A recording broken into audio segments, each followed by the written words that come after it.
I found my granddaughter Natalie in the Marina parking lot at dawn, crumpled beside her car like a broken doll. Her blonde hair was matted with blood, her left arm twisted at an angle that made my stomach turn. The November wind off the Atlantic cut through my jacket as I dropped to my knees beside her, my old hands shaking as I checked for a pulse.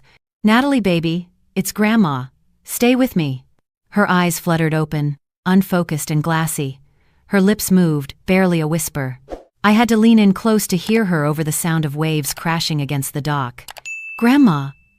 "It was Adrian," she breathed. "He said our kind doesn't belong in his world. The Carmichaels, they paid him to." Her eyes rolled back, and she went limp in my arms. I screamed for help until my throat was raw. A fisherman running to his boat heard me and called 911. As the sirens wailed closer, I held my granddaughter's hand and felt something inside me shift. Not break, harden, turn to steel. My name is Dorothy Walsh, and I'm 67 years old. I've cleaned houses for wealthy families in Cape Elizabeth, Maine for 43 years. I raised 3 kids after my husband died young. I know what it means to be invisible to people who have money. But what those people don't know, what the Carmichael family would never suspect, is that invisible people see everything. Natalie survived the first night. Broken arm, cracked ribs, severe concussion, internal bleeding. The doctor said if I'd found her 20 minutes later, she would have died from hypothermia on top of everything else. My daughter Rebecca, Natalie's mother, flew up from Boston. We took turns at her bedside in Maine Medical Center, watching monitors beep and medications drip. The police came on day 2. Detective Maria Santos, mid-40s, with sharp eyes that missed nothing. "Mrs. Walsh, your granddaughter mentioned someone named Adrian before she lost consciousness. Can you tell me about him?" "Her husband," I said, the word tasting bitter. "Adrian Carmichael. They've been married 14 months. "The Carmichael family?" Detective Santos's eyebrows rose. "Old Harbor Road?" "The same." Everyone in Cape Elizabeth knew the Carmichaels. 4 generations of old money, the kind that owned half the waterfront and had their names on hospital wings and library buildings. Adrian's grandfather had been a shipping magnate. His father, Richard Carmichael, now ran a private equity firm and sat on every board that mattered. "We'll need to bring him in for questioning," Detective Santos said. "Good luck with that," I muttered. "The Carmichaels have lawyers like normal people have relatives." Sure enough, within 6 hours, Adrian showed up at the hospital with 2 attorneys. They wouldn't let us near him, but I saw him through the waiting room window. Perfectly pressed suit, not a hair out of place, expensive watch catching the fluorescent lights. He looked worried in that distant way people look when they're performing concern. When Natalie woke up 3 days later, she couldn't remember anything after leaving work. The doctors said it was common with head trauma. The police found her car keys in her pocket, no sign of break-in or struggle except for her injuries. Adrian claimed he'd been at a business dinner in Portland, 20 miles away, with witnesses. The timeline made it possible for him to have done it and still made his alibi, but barely. Without Natalie's memory, they couldn't charge him with anything.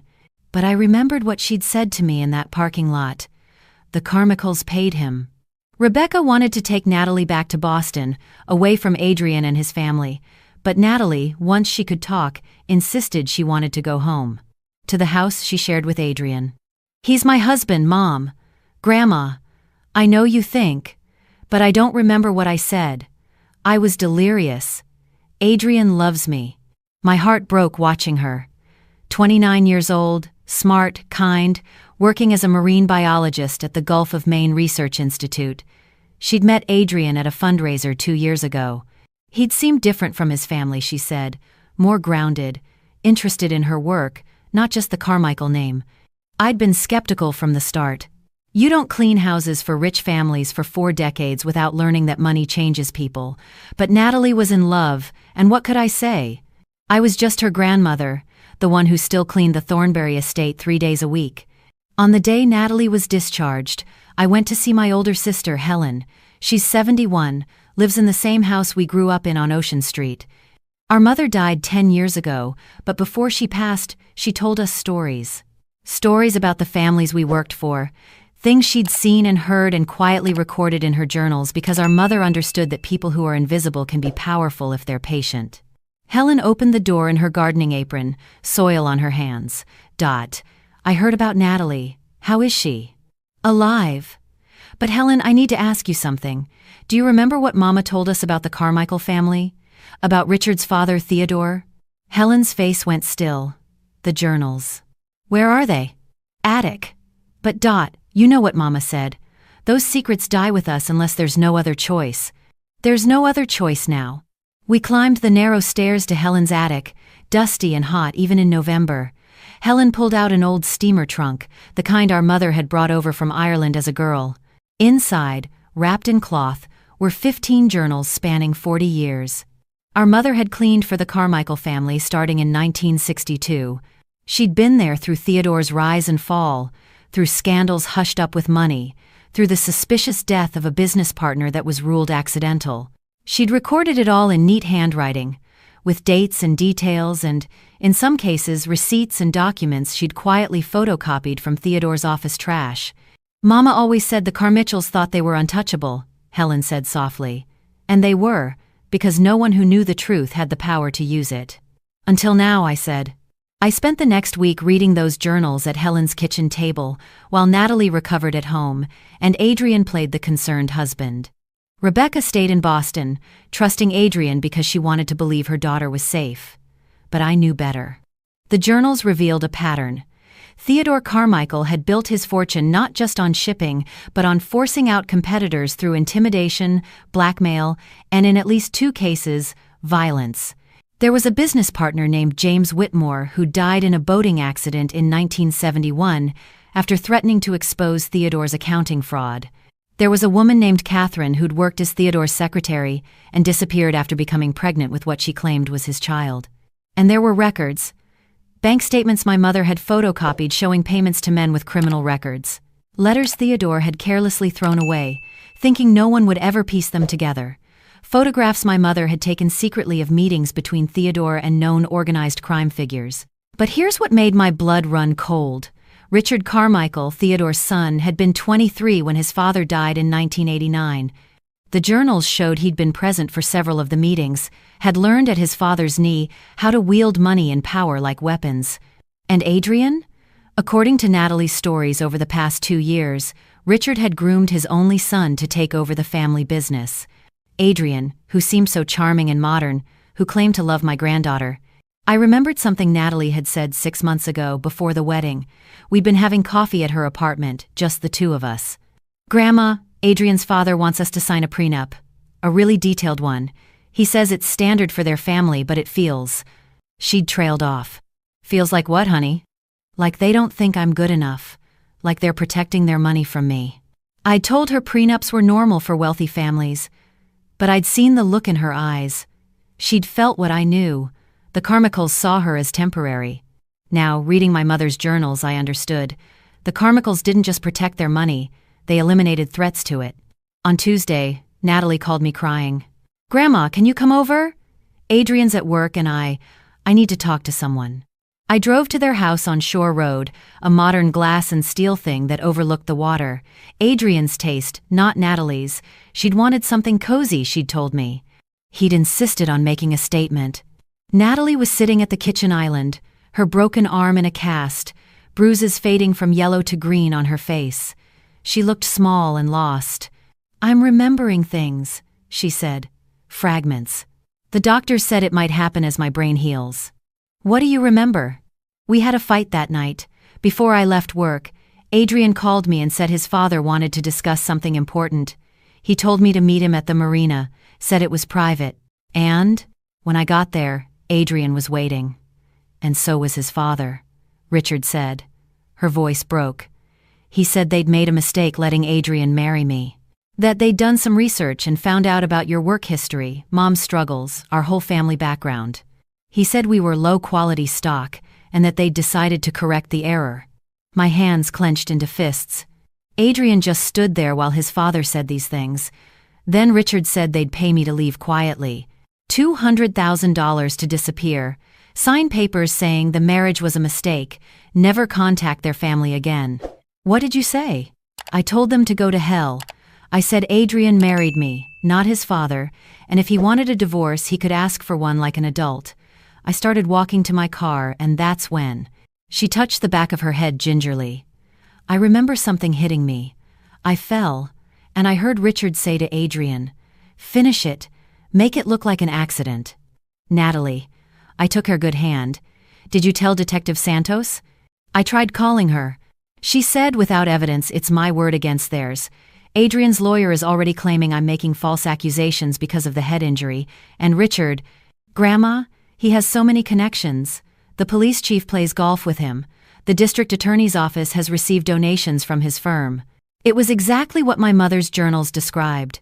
The Carmichaels operated above the law because they'd bought the law. "Listen to me," I said. "I need you to trust me. Can you stay with your mother in Boston for a while? Tell Adrian you need space to heal." "He won't let me leave." "He doesn't get to let you do anything. You're an adult. Pack a bag right now while he's at work. Rebecca can come get you today." Natalie looked terrified but nodded. While she packed, I made calls. First to Rebecca, then to Helen, then to someone I'd met years ago when I cleaned for a family in Portland. Ruth Chen, a lawyer who'd grown up working class like us, who'd made it her mission to fight for people who couldn't afford fancy attorneys. Ruth listened to everything and said, "Mrs. Walsh, what you're describing is attempted murder and conspiracy. But you're right about the power dynamics. The Carmichaels will bury this. What if I had evidence? Documented evidence of the family's criminal history going back 50 years? Silence on the line. Then, what kind of evidence? The kind that shows patterns. The kind that proves this family has a history of eliminating people they consider problems. The kind that federal prosecutors might be interested in. I'm listening." That night, Helen and I sat at her dining room table with Ruth Chen and went through every journal entry, every document, every photograph. Ruth recorded everything on her phone, took pictures of pages, made timelines. "This is extraordinary," she kept saying. "Your mother was documenting a criminal enterprise. Insurance fraud, tax evasion, probable homicide, witness tampering. Mrs. Walsh, this goes beyond your granddaughter. This is RICO territory." "What's RICO?" Racketeer Influenced and Corrupt Organizations Act. Federal law used to prosecute organized crime. If I can connect these historical crimes to current activity and show a continuing pattern of criminal enterprise run by the family, we could bring down the whole Carmichael operation. How long would that take? Months, maybe years. Federal investigations move slowly. Natalie doesn't have years. Adrian knows she's remembering. What if he tries again? Ruth thought for a moment. "There might be a faster way. Let me make some calls." 2 days later, Ruth came back with news. She had a contact at the FBI white-collar crime division in Boston who was very interested in the Carmichael family. Apparently, Richard's private equity firm had been on their radar for possible securities fraud, but they'd never had enough to move forward. "Your mother's journals give them a foundation," Ruth explained. "They show the family's history of criminal behavior. Combined with Natalie's testimony about the attempted murder, they have probable cause to open an investigation. But more importantly, they can use the threat of investigation as leverage." "Leverage for what?" "A meeting. The FBI agent, a woman named Susan Park, is willing to bring Richard and Adrian Carmichael in for questioning. Not arrest, just questioning. But she'll make it clear that they have substantial evidence of criminal activity, both historical and current. Sometimes, when powerful people realize they're not as protected as they thought, they make deals." "What kind of deals?" "Adrian pleads guilty to assault with intent to commit murder. He does real prison time. Richard agrees to cooperate with the FBI investigation into his business practices. In exchange, the historical crimes from your mother's journals stay sealed unless needed for prosecution." It wasn't perfect justice. Theodore Carmichael was long dead, and many of his victims would never get closure. But it was something. "When?" I asked. "Next week." "But, Mrs. Walsh, I need you to understand something. This could blow back on you and your family. The Carmichaels will be angry. They might try to retaliate." I thought of Natalie's bruised face, of her saying Adrian and his father had called us low-quality stock, of my mother who'd spent 40 years cleaning their toilets and vacuuming their carpets while they discussed crimes they thought no one important enough would overhear. "Let them try," I said. The meeting happened on a Wednesday morning in downtown Portland. FBI agent Susan Park was in her early 40s, Vietnamese American, with the kind of quiet confidence that comes from knowing you hold all the cards. She'd arranged to use an interview room at the federal building. Ruth and I sat in an observation room with one-way glass. Natalie was in Boston with Rebecca, safe. Helen was at home, anxious but determined. Detective Maria Santos had agreed to be present as a representative of local law enforcement, which added weight. Richard Carmichael arrived first with 3 lawyers in suits that probably cost more than my car. He was 60, silver-haired, with the kind of tan that comes from winter vacations in the Caribbean. He looked annoyed at being summoned. Adrian came separately, also with an attorney. When he saw his father, his face went pale. Agent Park didn't waste time with pleasantries. She laid out photographs from my mother's journals on the table. Bank statements, letters. Images of Theodore Carmichael meeting with known criminals. These documents, she said calmly, detail approximately 47 years of criminal activity by the Carmichael family. Tax evasion, insurance fraud, witness tampering, bribery of public officials, and at least 2 probable homicides. Richard's lead lawyer started to object. Agent Park held up a hand. "I'm not finished. We also have testimony from Natalie Walsh that your son, Adrian Carmichael, and you, Mr. Carmichael, conspired to murder her on November 8th of this year. Mrs. Walsh has recovered her memory of the attack and is prepared to testify that you, Richard, ordered Adrian to finish it and make it look like an accident after offering her money to leave your family." "This is outrageous," Richard said, his voice cold. "My lawyers will." "Your lawyers will listen," Agent Park interrupted. "Because here's what happens next. I open a formal FBI investigation into Carmichael Holdings. I subpoena 50 years of financial records. I bring in forensic accountants. I interview every person who's ever worked for your family. And when I'm done, I guarantee you I'll find enough to charge you with multiple federal crimes." "You're threatening me?" "I'm offering you a choice. Your son pleads guilty to attempted murder. He serves a minimum of 15 years in state prison. You cooperate fully with our investigation into your current business practices. In exchange, we don't pursue charges related to your father's crimes. We don't make these journals public. We don't destroy your family's reputation completely. And if we refuse, then I arrest you both today, and everything comes out. Every crime, every payoff, every dirty secret your family has buried for half a century. Your business collapses, your social standing evaporates. And you both spend what's left of your lives in federal prison." The room was silent except for the hum of the air conditioning. Richard looked at his son. Adrian looked at the floor. The lawyers whispered frantically among themselves. Finally, Richard spoke. "I want to see these journals, verify their authenticity." "They've been authenticated by our document analysis team," Agent Park said, "but you're welcome to review them. We have several hours reserved for this meeting." What happened next took 4 hours. The lawyers examined the journals. Ruth presented additional documentation, including contemporary newspaper articles that corroborated my mother's accounts. Detective Santos provided evidence from Natalie's case, including medical records and witness statements. Through the one-way glass, I watched Richard Carmichael's face change. The arrogance drained away. He began to look old. Adrian barely spoke. At one point he asked, "How did you get all of this?" Agent Park smiled. "The women you didn't think were important enough to notice were paying attention. In the end, they took the deal." Adrian pleaded guilty to assault with intent to commit murder. The judge sentenced him to 18 years with possibility of parole after 12. Richard agreed to cooperate with the FBI's investigation into Carmichael Holdings, which ultimately revealed massive securities fraud. He avoided prison but paid $30 million in fines and restitution. The family business was sold, the proceeds distributed to defrauded investors. The historical crimes from my mother's journals stayed sealed, but the FBI kept them on file. Insurance companies reopened cases involving suspicious claims paid out to Carmichael businesses. The family that had seemed untouchable was dismantled piece by piece. Natalie divorced Adrian while he was awaiting sentencing. She moved back to Maine, eventually took a position with a marine conservation nonprofit. She still has nightmares sometimes, and she sees a therapist twice a week. But she's alive and she's free. On the first anniversary of finding Natalie in that parking lot, Helen and I took our mother's journals and had them professionally archived. We donated them to the Maine Historical Society with instructions that they be made available to researchers studying economic crime and social inequality. Because here's what people like the Carmichaels never understood. Just because someone is cleaning your house or serving your food or parking your car doesn't mean they don't matter. It doesn't mean they're not watching. It doesn't mean they won't remember. My mother used to say that the difference between being powerful and being dangerous is patience.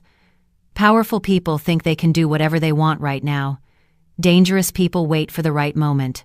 She waited 40 years. I waited 67 years, and when the moment came, we were ready. People often ask me if I regret what happened, if I feel guilty about destroying the Carmichael family, taking away their wealth and reputation, sending Adrian to prison. I don't. They made a choice when they decided my granddaughter's life was worth less than their pride. When they called us low-quality stock as if we were livestock, not human beings. When they thought they could erase Natalie like she was a mistake in their ledger, they forgot that mistakes can be corrected. And sometimes, the correction comes from the people you never saw as a threat. Natalie is safe now. She's building a life on her own terms, doing work she loves, surrounded by people who value her for who she is, not what she can add to their status. Rebecca finally stopped blaming herself for not seeing the danger sooner. Helen tends her garden and smiles more these days. And me? I'm 67 years old. I still clean houses sometimes, not because I need the money anymore, but because I like the routine.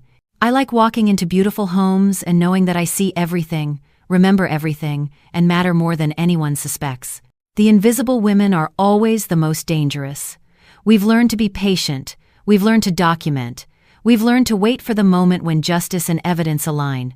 And when that moment comes, we strike like lightning. My mother taught me that.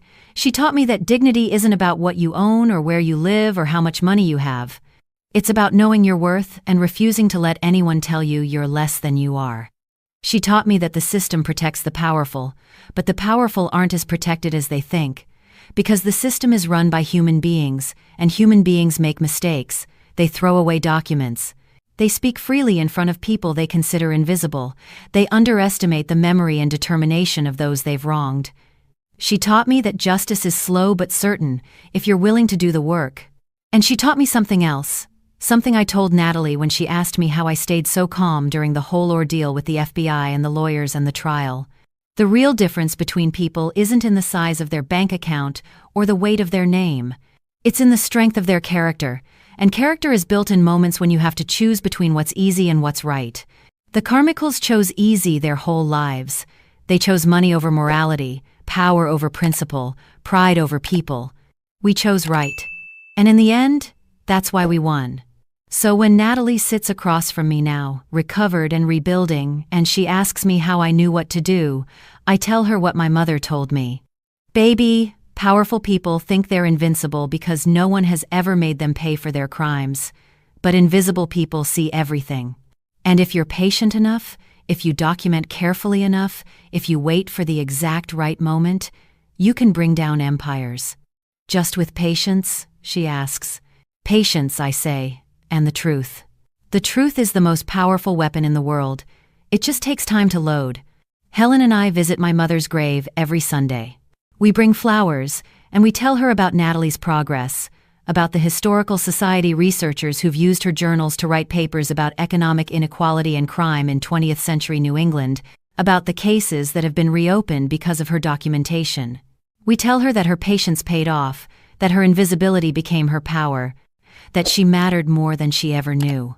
And sometimes, when the wind comes off the ocean just right, I swear I can hear her voice. Good girls, you did good. That's all that matters in the end. Not wealth or status or power. Just doing good. And making sure that the people who do evil finally pay the price.